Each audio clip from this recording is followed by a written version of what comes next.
nom du Père et du Fils et du Saint-Esprit. Amen. Fais-nous connaître Dieu le Père, révèle-nous le Fils, et toi leur comme esprit, fais-nous toujours croire en toi. Évangile de Jésus-Christ selon saint Luc.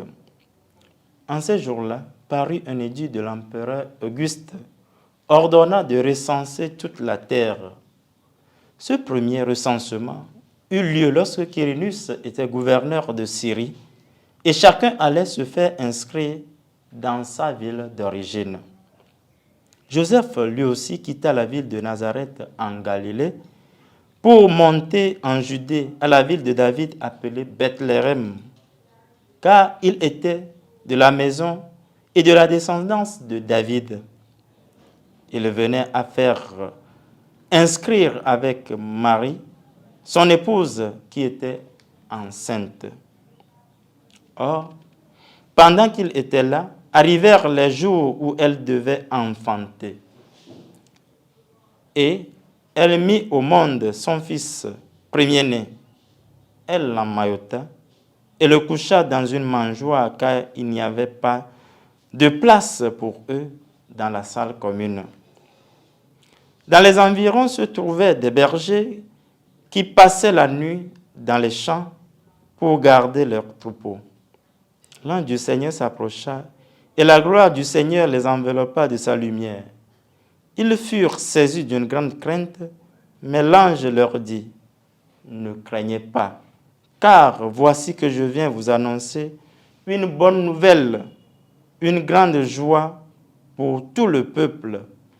Aujourd'hui, vous est né un sauveur dans la ville de David. Il est le Messie, le Seigneur. Et voilà le signe qui vous est donné. Vous trouverez un nouveau-né emmailloté et couché dans une mangeoire. » Et soudain, il eut avec l'ange une troupe céleste innombrable qui louait Dieu en disant, « Gloire à Dieu au plus haut des cieux et paix sur la terre aux hommes qu'il aime. » Nous sommes au 24, dimanche 24, solennité de la nativité de notre Seigneur Jésus-Christ. C'est la joie, c'est Noël, c'est la fête. Dieu s'est fait homme pour que nous soyons divinisés. Le Dieu lointain dans le ciel, au temps fixé, s'incarne dans notre humanité.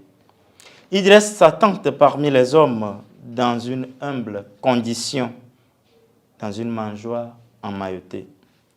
C'est Noël. C'est le mystère du Dieu venu dans la fragilité, dans l'humble condition pour que nous soyons sauvés. C'est ce que nous célébrons aujourd'hui, en cette nuit, en ce jour. Relevons 3 mots remarquables dans ce récit lucanien de la nativité. Premièrement, le recensement. Jésus naît au moment où on compte dans l'Empire romain. Dieu se fait recenser. Il se fait compter parmi le monde habité. La description spatio-temporelle référant au gouverneur, au roi de l'époque, nous confirme que la nativité est un grand mystère. C'est l'avènement dans l'événement que la terre a connu.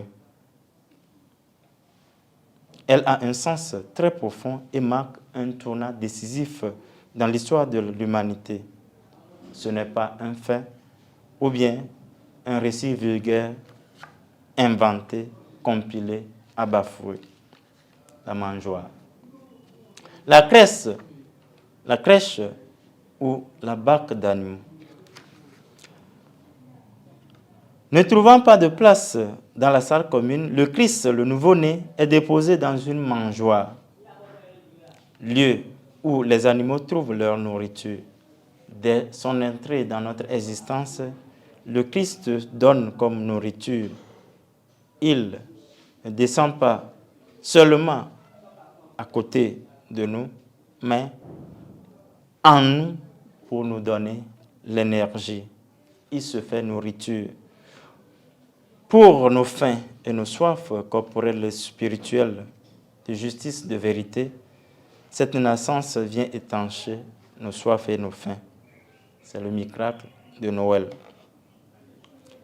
Les anges La nativité est une bonne nouvelle. Elle est annoncée par les anges de Dieu aux bergers, aux pauvres, aux oubliés de la société. Le Christ même, dans sa venue, est demeuré proche d'eux. Noël, c'est pour les plus humbles. Dieu vient pour nous apprendre l'humilité.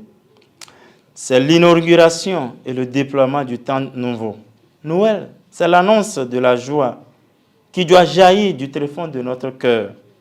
Noël nous apprend à oublier un tant soit peu nos routines et se saisir de l'occasion que Dieu nous offre de chanter le gloire à Dieu.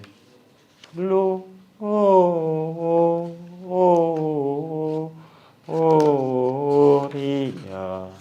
in excelsis Deo. Bonne fête de Noël. Loué soit Jésus-Christ.